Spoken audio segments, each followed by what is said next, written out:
नमस्कार दोस्तों, अंकुर sir classes में आप सभी का हार्दिक स्वागत है। आइए, ऑल कॉम्पिटिटिव एग्जाम अर्थात सभी प्रतियोगी परीक्षाओं के लिए महत्वपूर्ण क्वेश्चनों का आज संकलन लेकर आया हूं। आइए चलते हैं। और हमारा पहला प्रश्न जो है वो क्वेश्चन कह रहा है कि सर्वाधिक वर्षा विश्व में कहाँ पर होती है। तो आप प्रश्न नोट करिए कि विश्व में सर्वाधिक वर्षा कहाँ पर होती है, कौन सा स्थान है। तो वो स्थान है मासिन राम। मासिन राम। नेक्स्ट प्रश्न, हमारा दूसरा प्रश्न है कि टिहरी बांध परियोजना स्थित है कहाँ पर। तो आप बता देंगे उत्तराखंड। टिहरी बांध जो परियोजना है वो कहाँ पर है, उत्तराखंड में है। नेक्स्ट प्रश्न आता है तीसरा प्रश्न कि सलाल बांध किस नदी पर है। तो सलाल बांध जो है चेनाब नदी पर है। चेनाब नदी पर है सलाल बांध। चौथा प्रश्न है कि रबी की फसल बोने का समय क्या है। तो आप बता देंगे अक्टूबर से दिसंबर। अक्टूबर और दिसंबर के मध्य में हो ही जाती है।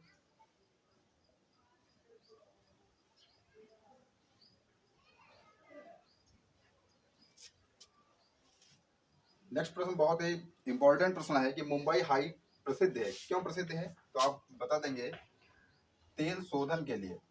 तेल शोधन हेतु, तेल शोधन के कारखाने यहाँ पर तेल शोधन के लिए प्रसिद्ध है मुंबई हाई। अधिकतम गहराई का पत्तन अर्थात बंदरगाह, ठीक है। तो आपको बंदरगाह की एक ट्रिक लिखवाई गई है। तो अधिकतम गहराई वाली बंदरगाह कौन सा है। तो ट्रिक लिखाई गई है कि राधा नदको बड़मुमा, पूरा कृत्रिम चेन्नई, प्राक गहिर बिस जावा मुक्का। तो प्राक गहिर, गहरा जो है, बिस माने विशाखापत्तनम। तो विशाखापट्टनम जो है, जो विशाखापत्तनम है, ये आपका आंध्र प्रदेश में पड़ता है। ये अधिकतम गहराई का पत्तन है। अगला प्रश्न है आपका कि भारत का सबसे लंबा राष्ट्रीय राजमार्ग अर्थात एनएच कौन है। तो आप बता देंगे एनएच 44, ठीक।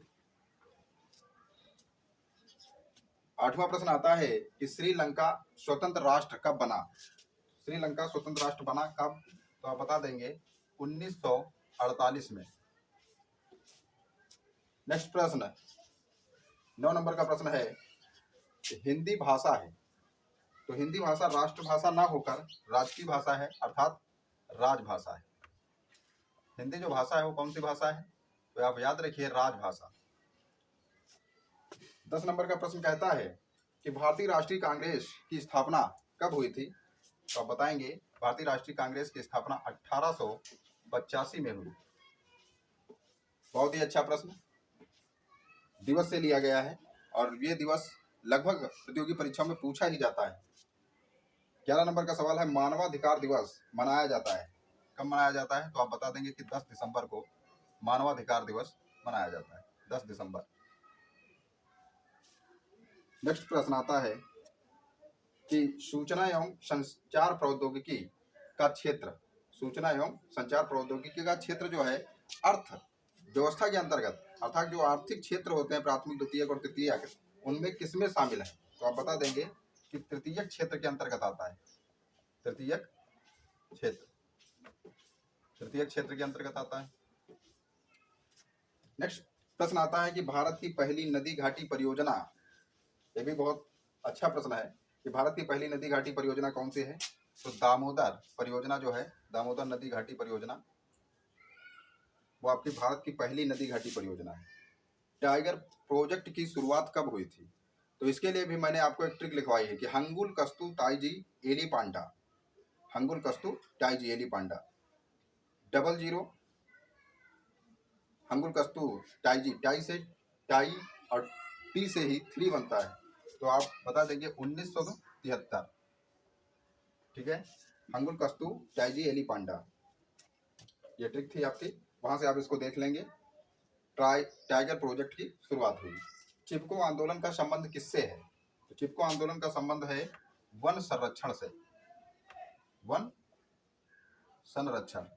और इसकी भी आपको ट्रिक मिल जाएगी उसमें हमने लिखवाया है कि एपिको चिपको नर्मदा हे बहु मेधा। ठीक है, इनसे संबंधित जो व्यक्ति थे वो आपको पूरा विश्लेषण सहित आपको पढ़ाया गया है, आप उसको भी देख लेंगे। अगला प्रश्न बनता है आपका कि बांधवगढ़ राष्ट्रीय उद्यान कहाँ पर है। तो मैंने आपको राष्ट्रीय उद्यान पढ़ाए हैं मध्य प्रदेश, झारखंड, तमिलनाडु, अन्य कई। तो वहां पर बांधवगढ़ जो राष्ट्रीय उद्यान है, संजय माधव को बांधो तुम पेच लगाकर, तो ये आपका जो है ये मध्य प्रदेश में पड़ता है। तो आप बता देंगे कहाँ पर पड़ता है, मध्य प्रदेश में पड़ता है। ठीक है, कपास के लिए उपयुक्त मिट्टी कौन सी है। तो कपास के लिए जो उपयुक्त मिट्टी है वो चरणोजम या काली मिट्टी है, जिसको हम कपासी मिट्टी के नाम से भी जानते हैं, काली मिट्टी।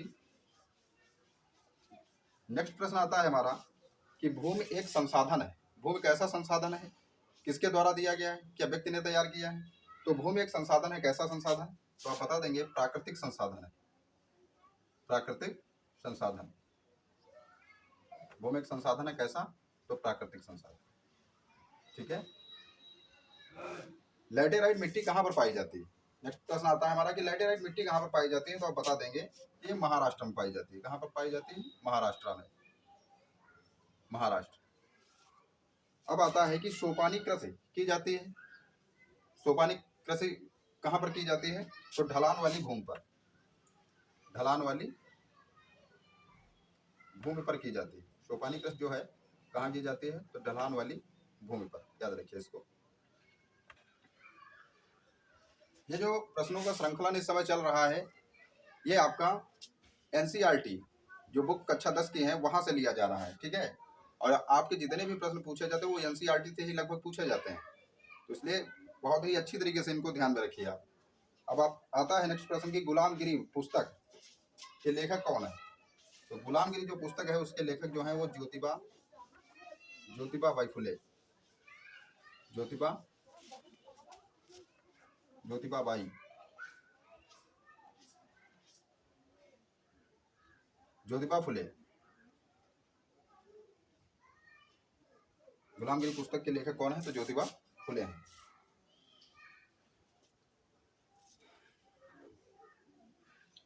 अंतरराष्ट्रीय मुद्रा कोष IMF की स्थापना कब हुई थी। तो आप बता देंगे अंतरराष्ट्रीय मुद्रा कोष IMF की स्थापना जो हुई 1944 में हुई। प्रथम विश्व युद्ध कब प्रारंभ हुआ। नेक्स्ट प्रश्न आता है कि प्रथम विश्व युद्ध कब प्रारंभ हुआ। तो आप बता देंगे प्रथम विश्व युद्ध जो था ये हमारा प्रारंभ हुआ था कब, तो ये 1914 में प्रारंभ हुआ था। नेक्स्ट प्रश्न आता है कि सविनय अयोध्या आंदोलन, इसको हम नमक कानून तोड़ो आंदोलन के नाम से भी जानते हैं, और इसकी जब शुरुआत हुई तो वो सन था आपका 1903। हिंद स्वराज जो पुस्तक है वो किसकी पुस्तक है पूछा जाता है। तो ये पुस्तक जो है ये महात्मा गांधी की पुस्तक है। किसकी पुस्तक है, तो आप बता देंगे महात्मा गांधी, महात्मा गांधी की पुस्तक है। ठीक है, आप इसको नोट ले कर लीजिए, स्क्रीनशॉट इसका ले सकते हैं आप।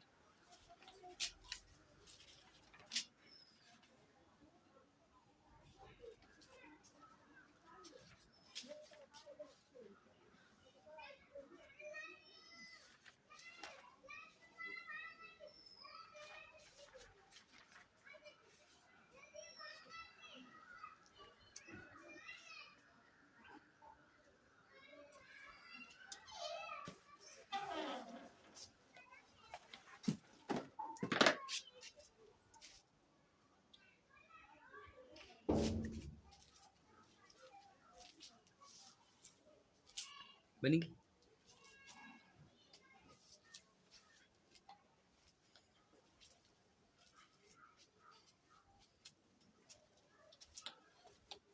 ये क्लास आपको हमारी कैसी लगी है आप जरूर कमेंट बॉक्स में कमेंट करिए। इस चैनल से जुड़े रहने के लिए आप सभी को धन्यवाद है। इस चैनल को लाइक और शेयर अवश्य करें। धन्यवाद।